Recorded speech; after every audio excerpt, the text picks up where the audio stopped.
Bonjour les enfants, c'est papa. Bienvenue dans le premier podcast de la journée avec un petit retard. Bienvenue à la clinique les enfants. En ce moment où je vous parle, la voiture qui a amené les hommes là au tribunal est en train de le ramener à la prison de Kondengui. Je t'ai dit mon frère, le sang de Martinez que tu as bu avec ta bouche était la goutte de trop. Le peuple camerounais que vous méprisez, que vous essayez de banaliser, vous avez même décidé qu'il n'y a pas de peuple. Vous avez atteint ce niveau-là, Amougou Belinga. Toi et ton équipe. Vous avez atteint un niveau où vous décrétez même qu'au Cameroun, il n'y a pas le peuple. Donc, on n'est pas le peuple. Mais le peuple camerounais que vous banalisez là, c'est sa soif de justice qui sera votre terminus. Dès que vous sous-estimez votre adversaire, vous vous retrouvez dans des problèmes. Sous-estimer le peuple camerounais est une très mauvaise idée. C'est vrai, on a supporté pendant 40 ans. On a subi, on vous a démontré que nous, on peut se coucher par terre, on ne vaut rien, on ne veut que le choco. C'est vrai, on s'est comporté comme des mendiants pendant 40 ans. On a vécu du don spécial du chef de l'État, on a vécu du don de l'hôpital, on a vécu des dons. Ça nous a volé notre énergie. Et ça nous a transformés en ce que vous vouliez, les populations. Mais chaque chose a une fin. Notre soif de justice est en train de nous redonner notre dignité en tant que peuple. Parce que nous sommes le peuple. Nous sommes le peuple. C'est-à-dire que les Camerounais ne sont pas les populations. Nous sommes le peuple parce que nous pouvons construire ce peuple-là. Et notre soif de justice est la base qui consolide notre autodétermination. Respecte le Cameroun et respecte les Camerounais. Sinon, on va te forcer à respecter le Cameroun et à respecter les Camerounais. Et ça commence par la justice. Si la justice te met dehors, ça veut dire que la justice ne respecte pas le Cameroun. Tu comprends maintenant ce que je suis en train de te dire, Jean-Pierre, les hommes là, des hommes là, Jean-Pierre Mugobelinga. Si jamais tu te retrouves dehors, pour une raison ou pour une autre, c'est un manque de respect pour le peuple camerounais et pour sa soif de justice. Tu ne peux pas savoir les conséquences de ça. Tu crois que c'est des gens qui n'ont pas de dignité, ils n'ont pas d'autodétermination, mais tu te trompes. Le travail qu'on fait dans la clinique tous les jours porte ses fruits. Et ces gens qui étaient hier des bénis, oui, qui veulent voir leurs enfants grandir, ils ont compris aujourd'hui que ils ne veulent pas, on les a mis à nu, ils ne sont plus dans la logique de qui veulent voir leurs enfants grandir, non. Ils veulent vraiment voir leurs enfants grandir dans la grandeur. Ils ne veulent plus les voir mourir, les laisser mourir. Donc tu vas rester en prison. Donc le homme là, quand il partait aujourd'hui en prison, il était sûr et certain qu'il sort. Parce qu'il a envoyé un message à Laurent Essou la dernière fois. Vous avez dit, le iPhone 14 qu'il a, ce n'est pas pour regarder au porno. C'est vrai qu'il regarde le porno en longueur de journée, comme un détraqué. Oui, on a tout en A1. Il regarde le porno en longueur de journée à Mogo Belinga, comme un détraqué. Donc, c'est vrai que tu regardes ce truc, mais ça ne lui sert pas qu'à regarder ça. Donc, il fait un message. Il fait un message à Lorenzo. Il dit à Lorenzo que là où il est là, il faut qu'il sorte. Il faut qu'il sorte. Parce qu'il comprend, il dit à Lorenzo que les gens sont entrés en prison comme ça là pour 2 jours. Ils ne sont plus jamais sortis. Il espère qu'il n'est pas dans ce cas-là. Les gars, quand vous dites, partagez très vite. Donc il espère qu'il n'est pas dans ce cas. Lorenzo lui dit que mais non, tu ne peux pas être dans ce cas. Jeudi qui vient là, tu vas sortir. Tu comprends donc que chaque menteur vieux dépend de celui qui l'écoute. Oui, et tu dis que Lorenzo a déjà scellé ton sort. C'est toi ou lui, et toi tu es déjà en prison. Ils ne vont pas te faire sortir. Ils ne vont pas te faire sortir, parce que te faire sortir va les mettre en danger. Tu comprends ça comment? Tu comprends ça comment, Amougou Belinga? Non. Te faire sortir est une insulte à la justice. Te faire sortir est la preuve que la justice est corrompue. Te faire sortir, c'est la preuve que la justice est aux ordres. Te faire sortir, c'est la preuve qu'aucun Camerounais n'est plus en sécurité au Cameroun. Tu ne comprends pas quoi? Sur ton nom, il y a beaucoup de choses. Te faire sortir est la preuve qu'on doit réformer la DGRE. Te faire sortir est la preuve que nous sommes tous en insécurité au Cameroun. Voilà pourquoi ils ne vont pas te faire sortir. Et maintenant, te faire sortir est un mauvais message politique. Pomba te met dehors que il sait lui-même, Pomba, que si toi, Jean-Pierre Mogo Belinga, tu te retrouves dehors, il perd sa crédibilité.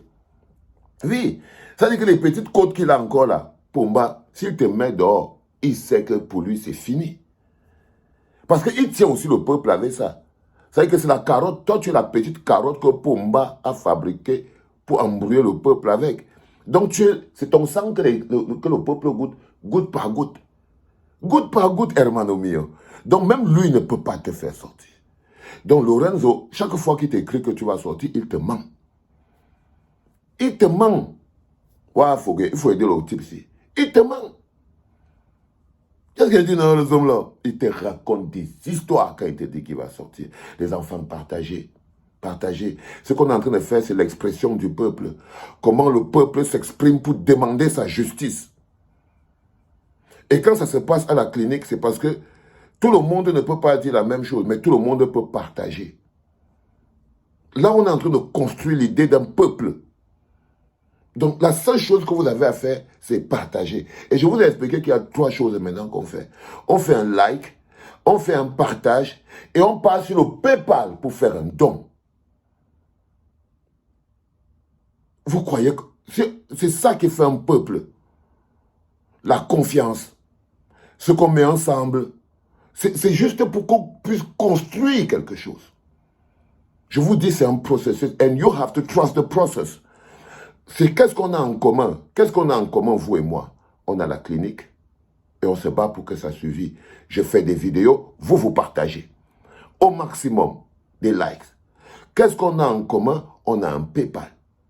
On se bagarre tous pour mettre un franc dedans pour que le moment venu, on puisse utiliser. Là, en ce moment, il y a une équipe qui est déjà totalement organisée pour aller rencontrer la famille qui est à Bonabéry. La famille bénie qui a eu 4 enfants de plus. Ils sont en train de les rencontrer. Le père là est content, vous ne pouvez pas savoir. Il dit qu'on remercie la clinique, qu'on met tout le monde bien. Il y a une équipe qui est en train de partir en ce moment. Elle sera dirigée par, je crois, mon ami Robinson Pifo pour aller voir la famille avec le colis de la clinique. Ce n'est pas le colis de papa. Ce n'est pas le colis de papa. C'est notre effort ensemble. C'est notre effort ensemble. C'est pour ça que je dis, tu fais un like, tu fais un partage, et pour ton amour pour le Cameroun, tu montes sur le PayPal et tu fais descendre un colis. Comme ça, on est sûr et certain qu'on a les moyens de notre politique. Ne pas avoir les moyens de sa politique fait de vous un misérable. Et la clinique doit avoir les moyens de sa politique. J'espère que vous comprenez ce que je suis en train de vous dire. J'espère que vous comprenez fondamentalement ce que j'essaye de vous dire. C'est très important, les enfants. Donc, notre soif de justice aujourd'hui paralyse. Donc, les hommes là se lèvent et ils partent. Et Lorenzo lui écrit un papier que non, t'inquiète pas. Je dis qu'aujourd'hui, j'ai dit si, il va sortir. Il se lève le matin, il met chaussures croco. Il voulait dire que quand tu es en prison, tes bons habits, c'est pour quand tu pars au tribunal. Donc, il ne sait pas ce qu'il fait avec tout. Bon, le gars a au moins 40 vestes en prison. Hein. Il a au moins 40 vestes en prison. Ce n'est pas seulement les millions. Il a les millions sous le matelas. Et les vestes. Là, le seul prisonnier qui a un dressing. C'est le homme là, non? Il est le seul prisonnier qui a un dressing. Il a au moins 40 vestes en prison. Et sous son matelas, il y a au moins 50 millions. C'est ça, il distribue aux prisonniers, il distribue aux gardiens de prison, il distribue aux gens pour se sentir le prince de la ville. Mais tu es toujours en prison, frère. Même si tu distribues quoi? Les Ababa faisaient comme toi. Les Inoni faisaient comme toi.